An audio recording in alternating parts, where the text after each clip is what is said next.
Yeah, I always open with thanking our fans, but I also want to thank Aflac as the title sponsor for this event. What an incredible venue, atmosphere. Anytime you play in Atlanta in this facility, and it's part of a title sponsor game where you're playing another, top 15, top 20 matchup, to me it feels like a playoff game, and it's a great way to try to assess where you are as a team. No longer do you have to win every game, but you do have to find out when you're going to be playing your best, and you want to be playing your best towards the end of the year. And one of the best barometers is to get quality wins. And I got a lot of respect for Clemson, Dabo, the way they play, the way they coach. But this event's special to me, and every chance we get to play in it, we want to play in it. So Gary Stoken and his staff do a tremendous job, and so has Aflac. Go ahead. We got mic holders on either side. Okay. Mic holders, raise your hands, please.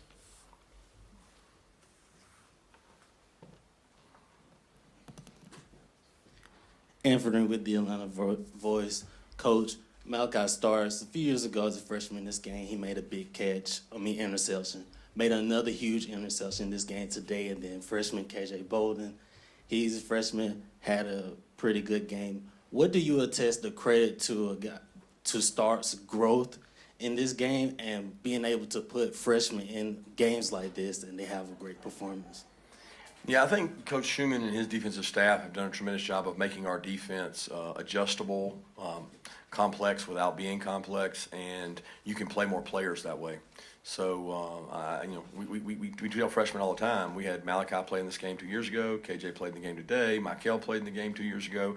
If you're a talented freshman and you can learn, then you can play. And Malachi's growth is a credit to his humbleness or his humility.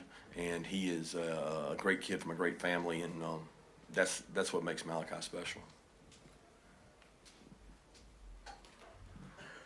Coach, Talatoo had that first half looked a lot like that game in Charlotte a few years ago. Just what kind of adjustments, or was there anything you saw at halftime, or what would you owe the offense getting loose in the second half? I think that Mike and his staff did a good job at halftime, looking at pictures, seeing what was there, capitalizing on some explosive plays. We blocked well on the perimeter, and that drive of the second half kind of opened things up. I think it loosened them up. It allowed us to be more explosive, and we used some tempo to help us, and we think we're a really well-conditioned team, and I thought that juice between Nate's quickness brought some energy, and Arian and Dylan making some plays on the perimeter. Yeah, Michael goes down in the third quarter, and it looks like Jalen Walker comes in at outside linebacker. He gets back-to-back tackles for loss on one drive. Next drive gets back-to-back sacks. What sort of allows him to come in and play both inside and outside and make an impact like that, like he did today? Yeah, he wasn't really playing for Michael. He was playing outside linebacker before Michael went down. They don't really play the same position. There's packages there where Jalen plays inside. There's packages where Jalen plays outside. We've had to get uncomfortable as coaches to use his skill set, and I think Schumann and the defensive staff have done a great job of finding ways that he can be successful. So Michael and him both are really good football players, and they both need to be on the field. They don't need to share time. Coach, I think during the game, Bull tweeted that Malachi's the best DB in the country. Do you think Who you've tweeted? got Javon Bullard during the game? Do you feel that way about Malachi? Do you think he's the best DB in the country? I don't know. How can I judge? I hadn't seen him. It's easier for Bull to say that because he's seen the things that Malachi's done in practice. I do think the play I saw him make today may be one of the best defensive football plays I've ever seen live in person. I've seen a lot of them on TV, but that one, he twisted and contorted his body, and how he could find the ability to go find that ball and get it is it's pretty special. Hey, Coach, over here. Obviously, the first half, it was a little bit difficult to get the running game going. How did Nate Frazier help you guys open up the offense a little bit and get the offense going? Well, I don't know that Nate opened up that. I mean, we hit some perimeter runs to start the game, and you try to mix and mingle and try to catch people off balance. We thought that we could run it a little better inside than we did. They have some big defensive linemen. They're big on their edges. They're big up the middle. They're going to give people problems defensively. I have a lot of respect for them. I think Nate brought a little juice and a little energy there, as Cash did too, and Branson. Branson hasn't played football in a year, so Branson's going to be fine. He's a really good back, and we're going to continue to get better and look forward to using all those guys' skill sets. We've got a really good dynamic in that running back room in terms of the players we have. Coach, on that note, Nate Frazier had an excellent debut, and I was just wondering how would you assess his place on the depth chart after today? We don't do depth charts at running back. I mean, Cash Jones had a great day too, and I was really proud of all those guys stepping up. But there's no depth chart. I mean, we play the guys that have the best week of practice.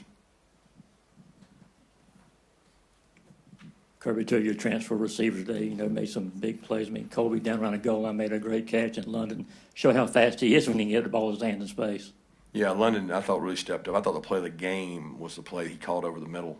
Dillon had gone down with some cramping. London had to step up and go play. He made a great catch. I think it was a third down conversion. I'm not sure. But once we converted that, it kind of was a springboard to being explosive and scoring. And I thought that was a clutch catch. London is a great kid. He's very level-headed. Nothing really affects him. It didn't surprise me in the moment that he didn't. The moment wasn't too big for him because he's played in a lot of these SEC matchups. Kirby, you mentioned Michael earlier. What was the injury for him and for Warren Brinson as well? Both, one's a ankle and Warren's was more of a contusion of some kind. I'm not sure. I don't want to say high ankle, but it was above the ankle. It was more calf in there where he got stepped home, he felt like. In Michael's x-rays, they looked good, but I've seen that before. So we got to go check it when we get home and see. Coach, obviously Etienne didn't play. Was that a suspension, and is it over now? Will it carry into next week? We don't talk about those things, Chip. It's a good try though. I'm focused on how our guys played today, and that's the focus and energy I'm putting it towards. I appreciate your question.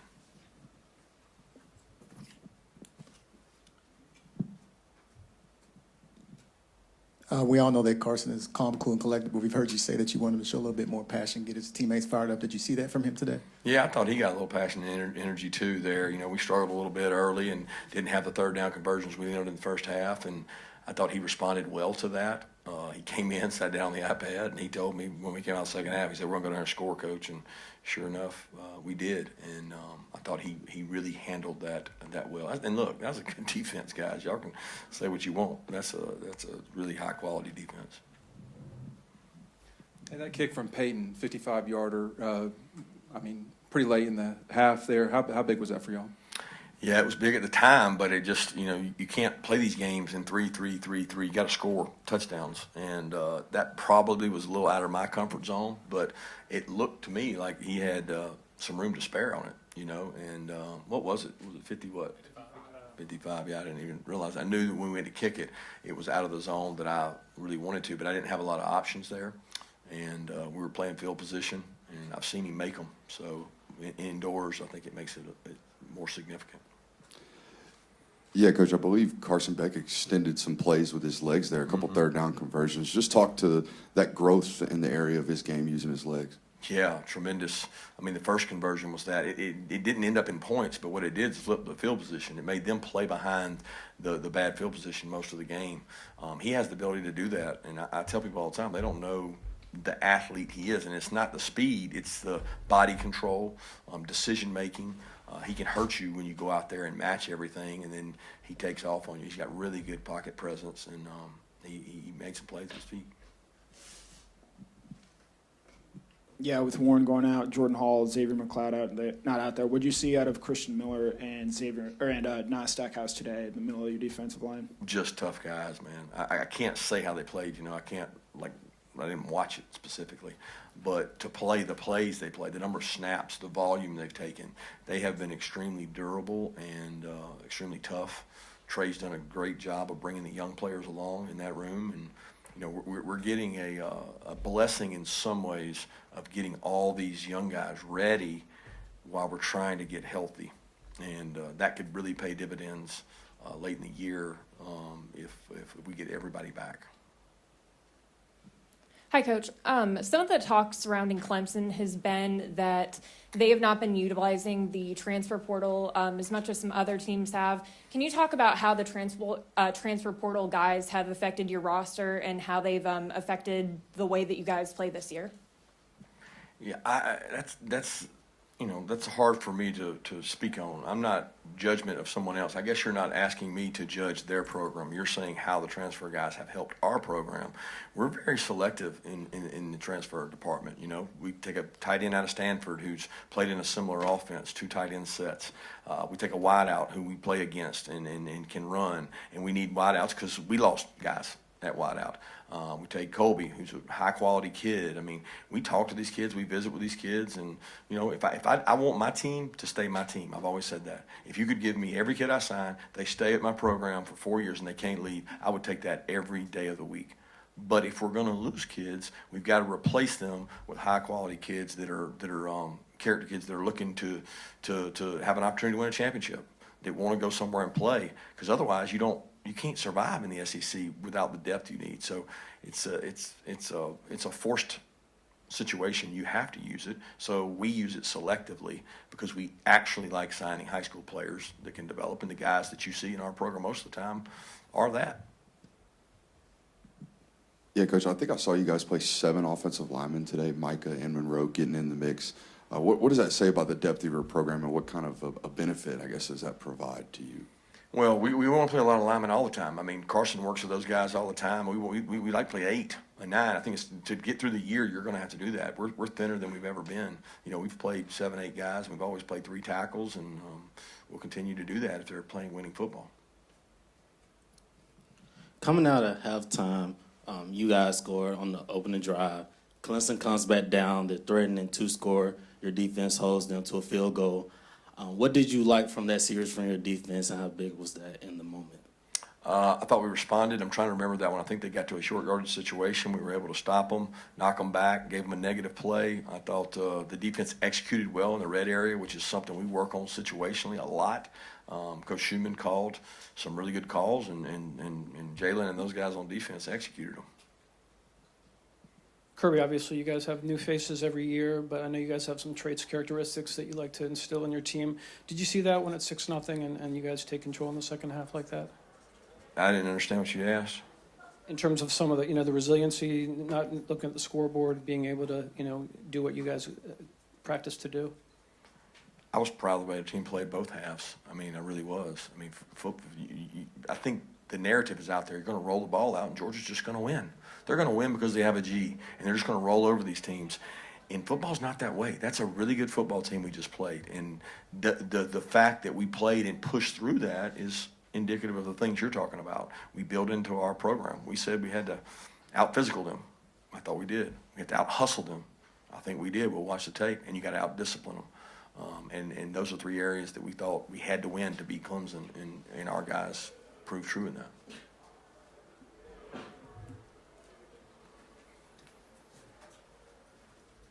Got another question for Coach Smart? Raise your hand. We'll bring a mic around to you. Allison?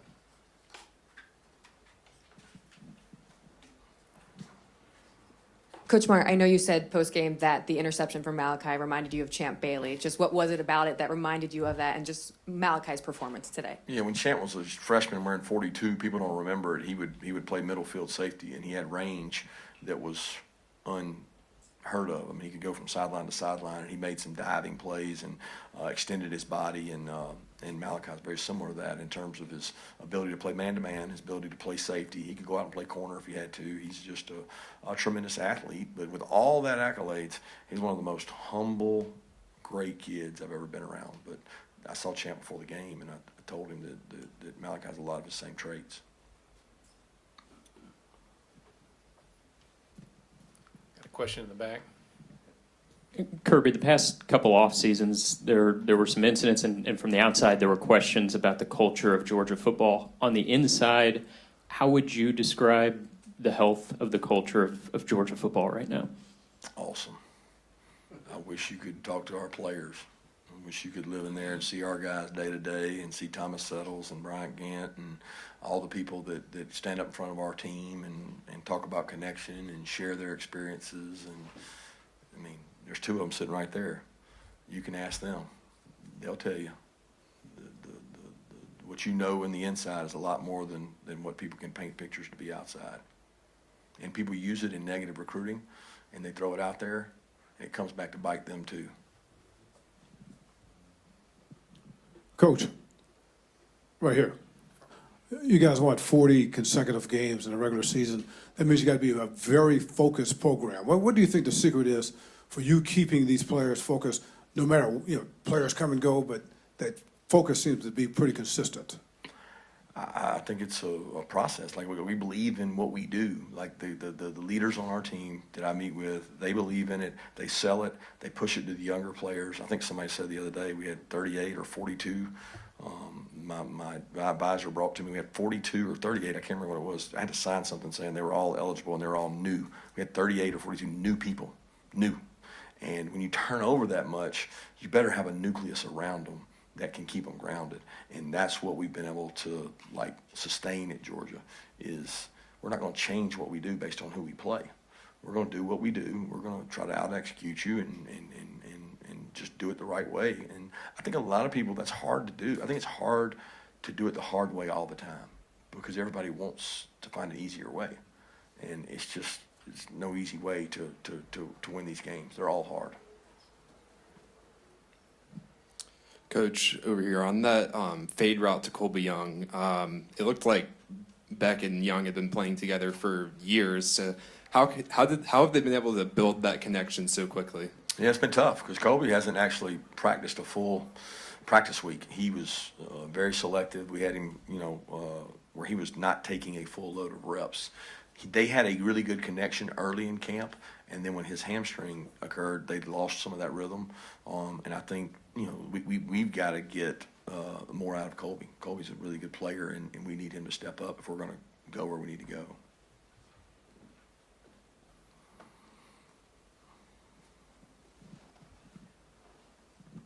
I'm sorry if you were asked this already, but what can you say just about your freshman and Nate Frazier and the impact that he's had in this game? Especially, it's not all the time that a freshman does make an impact like this. It's awesome. The players can tell you that I get on him all the time because he's out of control. He is just foot fire, moving, going at the speed of light, doesn't know he might run into a brick wall, cutting back. And he cut back a couple times in practice, and I told him, I said, when you get in a real game, you cut back like that, they're going to light you up. I might actually said some things I can't say in here. But he cut back and went all the way across the field for about 50, and I told him it's okay now. He could do that, but he's a great kid. He got an opportunity. He seized the moment. A lot of people blocked in front of him, and like I told you, Chauncey Bowens is a good back. He's going to have an opportunity to grow and play. So I'm looking forward to that room because I think we got some juice in that room as they get more experience. Look, guys, Nate's a long way from a complete package. He wasn't here in the spring, so he missed 15 practices of intense work that he's trying to play catch up on. Got time for one more question?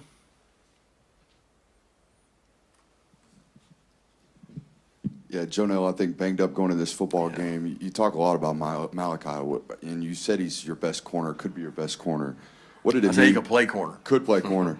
What did it mean for you to be able to slide him into the nickel today for you guys? Yeah, that was huge. That was probably the thing, and you bringing it up, I forgot about. That was one of the biggest things that got us in the week when Jonell had a pull, and it happened on Saturday, and we didn't know. He didn't go Monday. He didn't go Tuesday. He walked through Wednesday, and we're all messed up because now we're having to not move one person in his spot. We're having to move Malachi, then Dan, then KJ.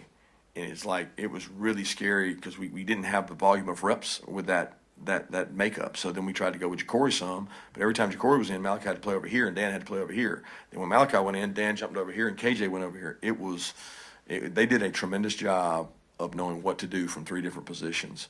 And we really need to get Jonell healthy, and I thought Ja'Cory stepped up and took advantage of his opportunity.